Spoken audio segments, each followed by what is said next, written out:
ধরুন আপনি আজ কিছুই খেলেন না, আগামীকালও না, তার পরের দিনটাও গেল একইভাবে।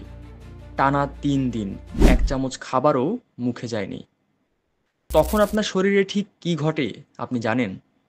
বিজ্ঞান বলে এটা শুধু খালি পেট নয়, এটা এক ভয়ঙ্কর শারীরিক যুদ্ধ, যেখানে শরীর নিজেই নিজের অংশ খেতে শুরু করে। হার্ভার্ড হেলথ পাবলিশিংয়ের মতে খাবার না খাওয়ার প্রথম ১২ ঘন্টার মধ্যে আপনি আপনার শরীরের গ্লাইকোজেন স্টোর প্রায় শেষ হয়ে যায়। এটা হলো আপনার শরীরের সহজলভ্য শক্তির ভাণ্ডার। এরপর শরীর নিজেই নিজের চর্বি ভাঙতে শুরু করে শক্তি বানানোর জন্য। এই পদ্ধতিকে বলে কিটোসিস।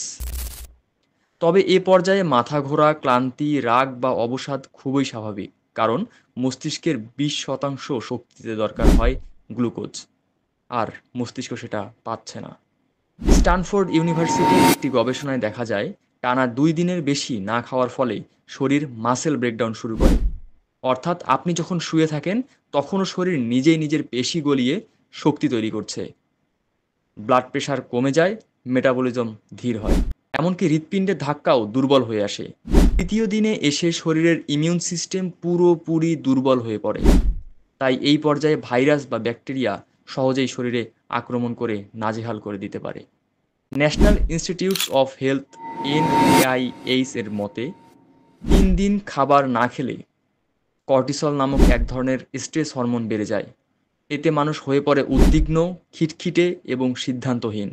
স্মৃতিশক্তি দুর্বল হয়ে যায়, আর ঘুম হয় অনেকটা অস্থির। এক পর্যায়ে মস্তিষ্ক নিজেই নিজের দেহকে বিপদের সংকেত দিতে থাকে। এটাকে বলে সার্ভাইভাল মোড। আর ঠিক এই অবস্থায় অনেক সময় মানুষ হ্যালুসিনেশনও করে, নিজের শরীরের বিরুদ্ধে কাজ শুরু করে। খাবার খাওয়া শুধু একটা অভ্যাস নয়, এটা জীবনের মৌলিক জ্বালানি। টানা ৩ দিন না খাওয়া মানে আপনার শরীর নিজেই নিজেকে ভাঙতে শুরু করে দেবে। এমনকি স্থায়ী স্নায়বিক ক্ষতিও হয়ে যেতে পারে।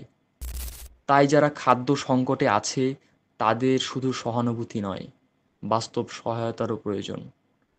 আর আমি, আপনি যারা প্রতিদিন খাবার পাই, আমরা যেন আমাদের প্রতিটি চামচ খাবারের মূল্য বুঝি।